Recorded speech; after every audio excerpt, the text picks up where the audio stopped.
So when we think about identifying value, and for the purposes of today's webinar, we are focusing on the collections that are under our care and the work that we perform and provide as collection caretakers. So whether you're an archivist, registrar, museum collections manager, whatever your title is, if you are working, touching, taking care of, displaying objects, items, historical materials, what have you, you are a collections caretaker. And so both the work and the collections you work with has value. So those are the two areas that we are going to focus on in terms of how to identify value of that, as well as quantify and communicate. So for us as collection caretakers, what we value is collections centric. So collections care, collections management, and collections access, like the trifecta of our work and what it is that we do. And it's very collections focused and is sometimes value that we think is obvious and that everyone should just naturally assume and get that there is value both in the collections and the work we do. Our experience, however, shows that that assumption or that translation of value understanding is it's just not there. And we need to do a better job of learning how to translate that for anybody who is not a collections caretaker. So this slide is to point out that our point of reference as collection caretakers is going to be different than those that we need to translate the value to.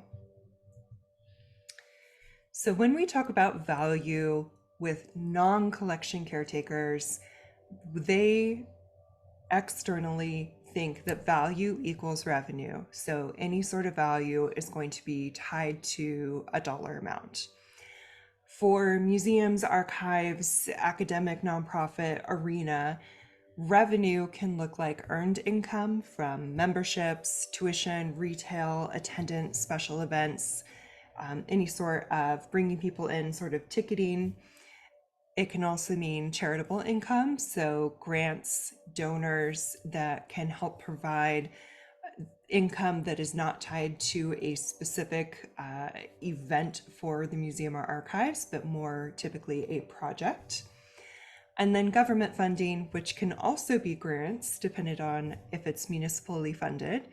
It can also look like bonds, levies, and line items in a municipal budget that's set aside for like a city archives or historical society.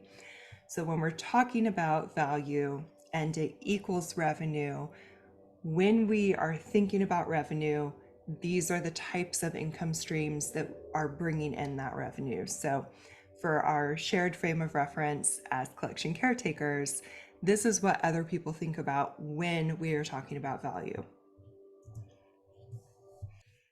Okay, so that's what we're talking about when we're thinking about revenue. We're thinking about how are we bringing in these income streams.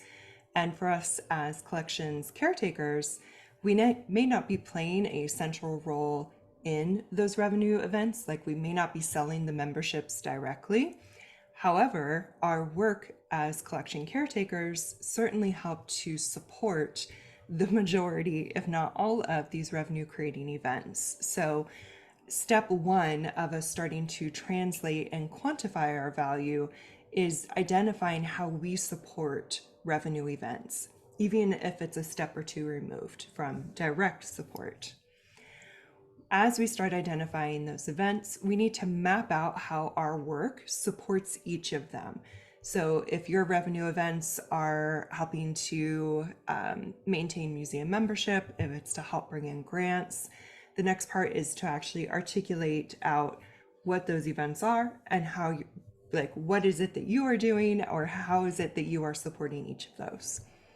And then finally, brainstorm how you can adapt your work to better support revenue events. So if once you've gone through steps 1 and 2, you're finding only about half of your work you can articulate has a direct tie to bringing revenue in, I encourage you to do some more brainstorming, some more adaptation of some of the work that you do, and really ponder and capture the work that you're doing and how it does tie to revenue. Because if you're finding only like 50% of the activities that you're doing as a collections caretaker counts towards supporting a revenue event, I encourage you to get a little bit more creative in thinking about how your work supports that. So a good exercise to go through. And I have a resource here for TrendsWatch 2020 from the American Alliance of Museums. One of their areas of focus, one of their trends, was the future of financial sustainability. And it does a great job providing a bit of a synopsis on the various income streams and some creative ideas of how to bring in some uh, both traditional and then more innovative revenue streams. So if you need some ideas or need some resource help, that's a great one to check out. Okay, so in case you need a couple examples to get you going, here are a few. So first one, an archivist supporting the university celebrating its sesquicentennial.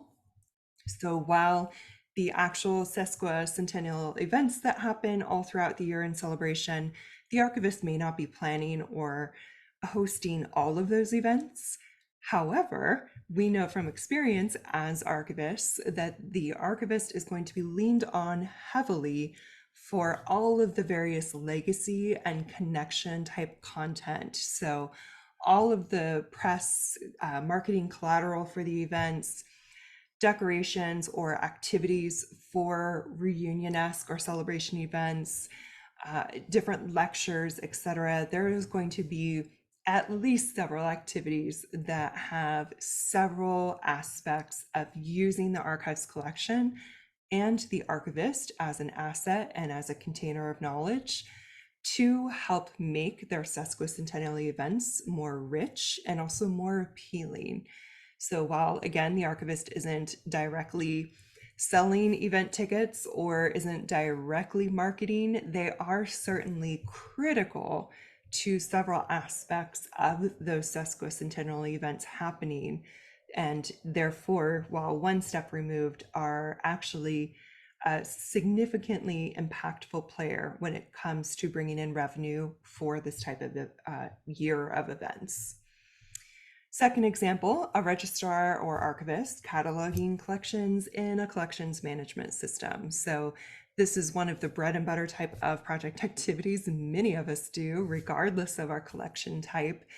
And it can seem dry, boring, difficult to understand, unattractive to anybody who is not a collections caretaker. And so translating that into, okay, doing this cataloging, making these collections available online, they may not drive direct revenue. Like, unless you're selling access to your museum catalog, you are not going to get direct revenue. However, having your collections online, having great intellectual control via the CMS of your collections, that does lead to supporting different revenue events, such as a museum exhibit. So whether that is driving people to the exhibit in person or offering supplemental digital materials to an in-person exhibit or an entirely digital exhibit at this rate, all of those would not be possible without the work that you're doing cataloging the collections into the CMS. So while not a direct revenue bringing in of that revenue, certainly a critical supporter. And final example here, as an educator, librarian, or archivist, supporting curriculum development. So if you especially are a museum or are a academic institution that has a historical or art-based collection, helping to create and support the curriculum for whether it's K through 12 or graduate level, having the collections be used in that way doesn't necessarily drive direct revenue, but it does drive ancillary revenue, whether that is grant funding to help develop or use that curriculum, to the universities partnering with the different schools and having the school district or university have lines in their budget for the co-development of this curriculum. So there are some very next second level ties to the collection and what we do with it and how it can help bring in not just interest, but dollars. So I want us to take a step back for a moment, especially since we're not used to talking about revenue and income streams quite as much as I just did in these last 5 minutes. Take a step back and think about the revenue in general and specifically these income streams that I've outlined that are the most typical for museums and archives and cultural heritage institutions. And the question is, what do these have in common? And as we look at them, what sort of aspects of these revenue events, what is required? What has to be there in order for the revenue event to happen, in order to bring in the money? And what they all have in common is that they all require engagement. So whether it is in person or online engagement, in order to bring in any of these revenue streams, there has to be a minimum of 1 point of connection, 1 point of engagement with an external audience to your organization. And we're going to break that down. So community engagement has both the direct and indirect ties to our income streams, and the healthier your organization's engagement level is with the community, the healthier your income stream is going to be. So there's a direct correlation of level of engagement and health of that engagement to level of income and the health of that income.